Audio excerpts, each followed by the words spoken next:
Hey, I'd like to welcome you to another episode of Money Matters Top Tips for Success, where each and every day I bring on new business owners, entrepreneurs, and executives and have them share their top tips for success with you. My name is Adam Torres. You can follow me on Instagram at AskAdamTorres. Keep up with my book releases, book tour schedule, signings, all that other good stuff. Always love to connect with you there. And as always, if you'd like to apply to become a co-author of one of my upcoming books, just head on over to the website, moneymatterstoptips.com, and click on Become an Author to apply. All right, so today I have Judy Sargent on the line, and she is an efficiency consultant and business and life coach over at Sargent Workflow Solutions. Judy, welcome to the show. Adam, thank you so much. I appreciate you and the time. So I'm excited to get more into what you're doing over at Sargent Workflow Solutions and how you're helping your clients. But before we do that, let's get a little bit further into your background. So how'd you get started in your career and in business? Absolutely. So I take it back to college. I was one of those kids that didn't really know what I wanted to do when I went to school, and I was up at the University of Rhode Island, and I decided I wanted to be a doctor. So I started pre-med, and I went 4 years of pre-med.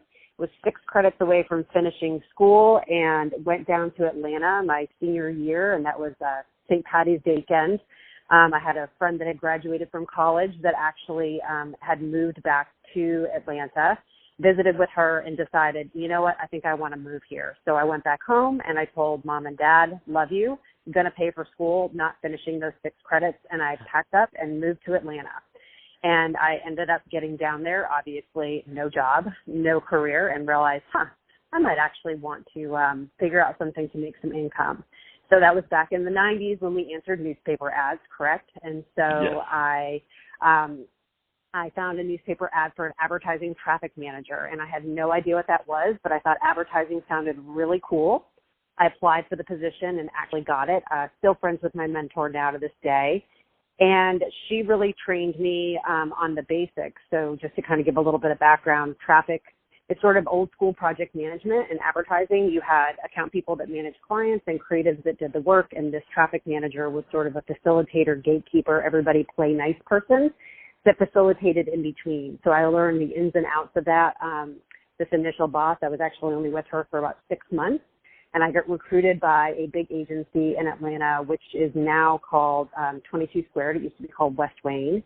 And I was brought on board and worked with a team of about 7 or 8 other traffic managers. I managed 300 projects at a time by myself. I was working 70 to 80 hours a week and loving it. Was in my early 20s. Became my life, my career, my family.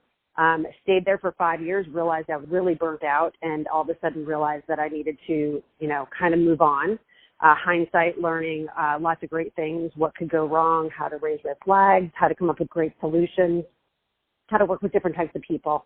So I left there, went to a very small agency that still exists, very bored, 50 projects. They sort of let me get involved with the overall aspect of the business. And we had a very big client that is known to be a challenge, and the account manager was not someone that they particularly cared for. So they actually asked me to manage that client. I begrudgingly did it and did a wonderful job, but it solidified for me that I was an internal facilitator and not much of a client-facing person.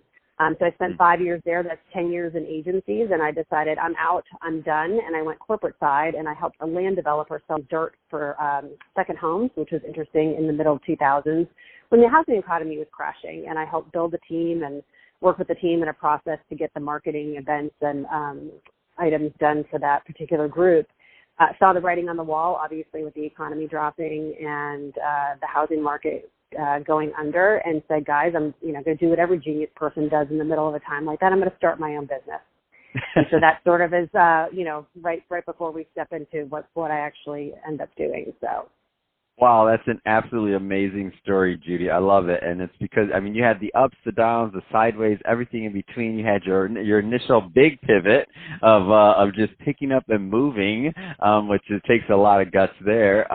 That being said, there's some younger entrepreneurs or younger just people that are just graduating college, maybe a couple years out, and they might be in the middle of some of those initial pivots that you once experienced. Now, obviously, having the benefit of hindsight, what kind of advice would you give to either that new entrepreneur and or career person that's really just getting started out there? Absolutely. I think if you're really getting started out there, you kind of need to pay your dues. I think working hard and working long hours and really engulfing yourself in the business and learning as much as you can, but then trust your gut. You don't have to stay somewhere for a long period of time. You don't have to put up with certain aspects. And if you feel the need to fly, I believe that if you jump, the net will always appear if you're following your heart and your gut. And I think as we age and get older and keep moving on with our lives, I think that just continues through our careers. That's awesome. Couldn't agree more. Let's switch it up a bit, Judy. I want to get into what you're doing over at Sargent Workflow Solutions. So first, tell me a little bit more about the business, please.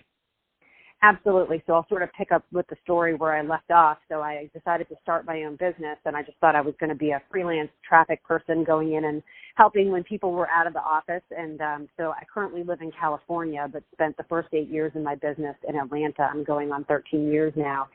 And ended up basically getting this first client was really my only sales cycle that entire time in Atlanta. You build great relationships, you do a good job, and people, want to bring you on board to where they're going as they move on. But this individual brought me in, and he kind of looked at me and he said, Judy, he said, it's just a free-for-all. He said, the account people are mad at the creatives, we're blowing budgets. The clients are mad, we're missing deadlines. It's just horrible. He's like, do you know how to put a process in place? And I looked at him and I said, sure. So that's how I started my business 13 years ago. So what I do is I go into either really any type of industry. I've helped mortgage industry, a security industry as well, but I specialize in advertising and marketing. So what I usually do is go into anywhere from a 2-person up to advertising agency all the way up to a corporate marketing department, and I evaluate that creative workflow process. So what is coming in, what's the onboarding process, what are the steps and stages, where do we create accountability, how do we break down the non-malicious silos, how do we get the team to communicate, how do we take the time away from those little things of keeping up with where projects are to allow people to do what they do best, which is whatever their specialty is. And so, as I said, go ahead. No, go ahead, continue. I was going to say, as I said, I sort of was a little bit crazy and, it was 8 years in Atlanta, and then we just picked up and moved to California, and I sort of had to rebuild it all again. So it's been an interesting step, sort of repeating what I did with an actual sales cycle now, because I didn't know people here. And the interesting thing about that is that, it should have been opposite. I had the referral-only business before, so I think it makes it a little bit easier now that I'm actually a seasoned professional with some experience and some background, and then being able to step into a new market. So, I know there's some people listening right now, and this is with any type of consulting, not just with what you're doing, but they don't always understand why they need a consultant. They don't always know that things can get better. So in the spirit of that, what are some, and this will change from company to company, especially size of company, right? If you're working with a small shop versus a large shop. But I also do know that when you're consulting for a long time, certain themes arise. And there's usually some pain points that you can help clients with pretty much immediately, just because they don't even know it's possible to improve. And in this case, it would be workflow. What are some of those common themes of pain points that you've been able to help clients with in the past? Absolutely. See them over and over again. It's those non-malicious silos. It's great employees who are really trying to do the best job they can, not realizing that they're not including other people in the team. Lack of defined process. It sort of blows my mind. It seems like the bigger the company, the less defined their processes are. So my coming in and really creating that baseline and working with the team to define exactly what the process is for their company and for their clients. Also, it's just, general workflow, creating the ability to prioritize. So obviously, if you don't have a 30,000-foot view of all your projects coming in, everybody that's working in their non-malicious silo believes that their project is the most important project. So how do you expose that 30,000-foot view for the team so that we're all working together as a company? No, and I think that the defined process thing that you bring up is a really good point, because it makes to me, it makes a lot of sense in retrospect, because you look at it and, companies don't just start big typically, even if they're funded startups. They still have to hire people, right? And that process typically grows organically with whatever it is, grows organically with the growth of the company and or the people that come together to give their opinions of to put the process in place, whether or not it is the best one or not. I mean it's the one that they have based on the group of people that are around. So having that second set of eyes to come out and evaluate what you're doing, especially with somebody who that's all they do, just in my opinion, it's just such an invaluable thing to have to really maximize what they're doing. So that process part, I love how you say the defined process. It's like your defined process. They think they have a defined process, just to be clear, Judy. They think they do. Why? Because that's the way they do things. Whether or not it falls into your category of defined process has yet to be seen until you go in there and start doing the heavy lifting.